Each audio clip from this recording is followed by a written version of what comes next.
I am Jesus Prol, a Dominican priest. The official name of our congregation is Order of Preachers, commonly known as Dominican Order. The history of our church as parish is very short, but the history of the place is quite worthy to be noticed.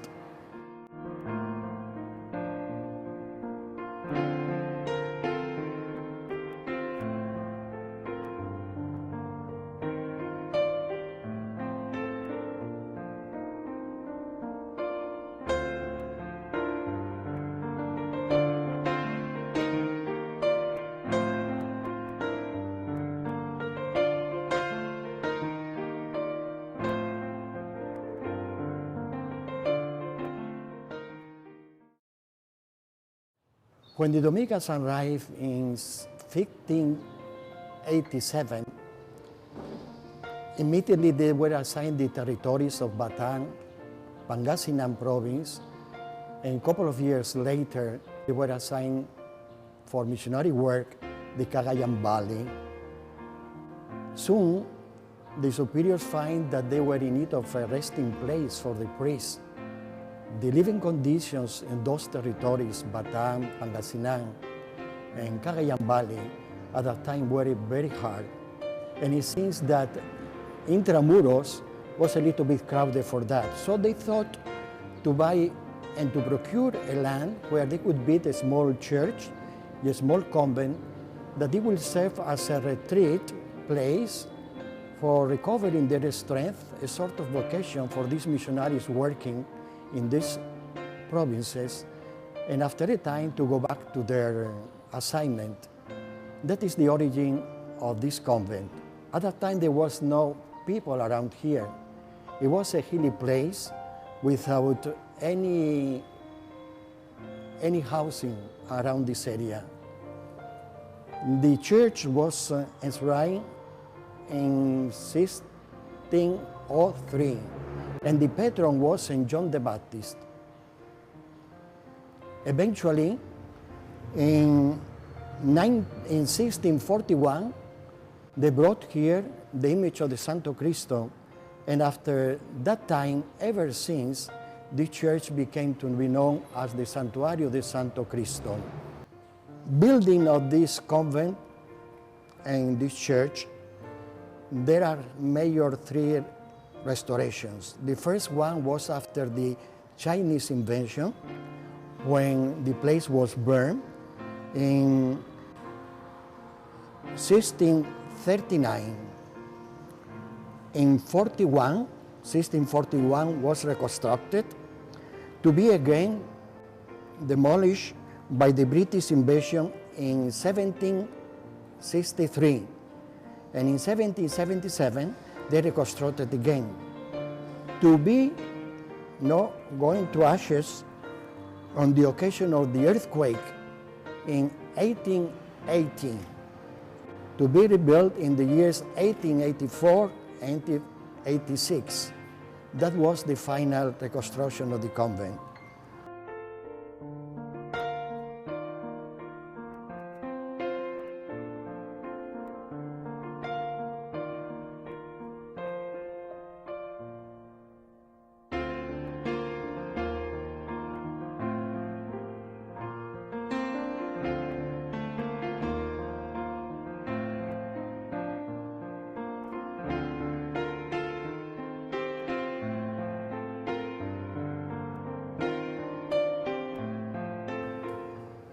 When the independence wars started, this place was taken by Andres Bonifacio.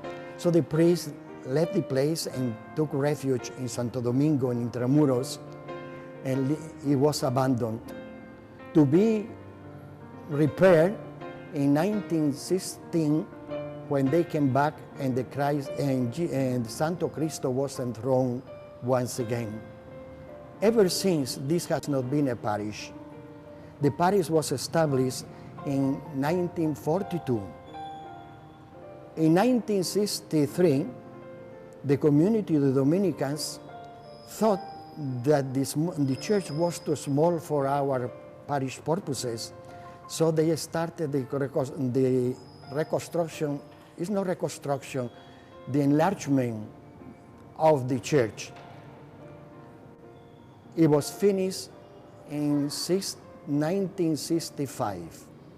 The painting that we see on top of the altar, it is the next step and the step that all of us dream to. Christ died, but he was risen. And we would like our devotees of the Santo Cristo that they will not stop on the cross of Christ, that they will look up and see that after the sufferings of this life, we are waiting for a new life in Christ. All these stained glasses were the work of Zenon Rivera, at that time the Dean of Fine Arts in UST.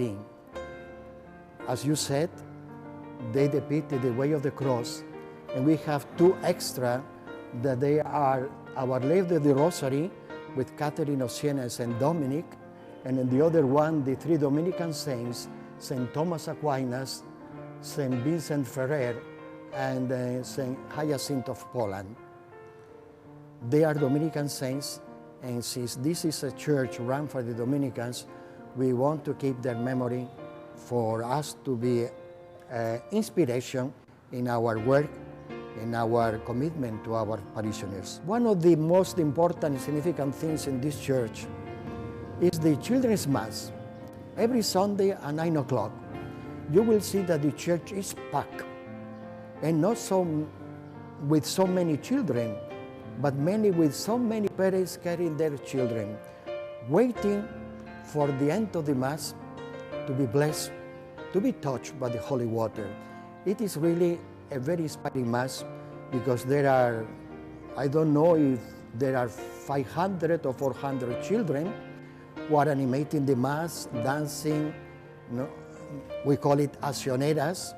They are actioning the different parts of the Mass. They go to the altar. It is a really beautiful and inspiring Mass, because the actors, of course, in the Mass is always Christ, but the children are taking their part, and they take it very enthusiastically. People who watch that Mass, or attend the Mass, are very inspiring to see.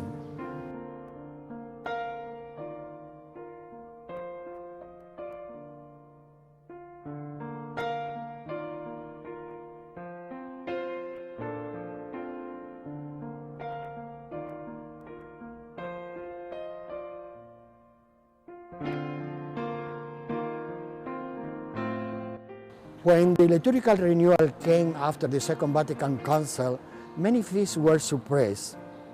And one of them was the feast of the invention of the Holy Cross, May 3. But ever since, and because of the tradition, the devotees of the Santo Cristo, they didn't want to move the feast from May 3 to September 14.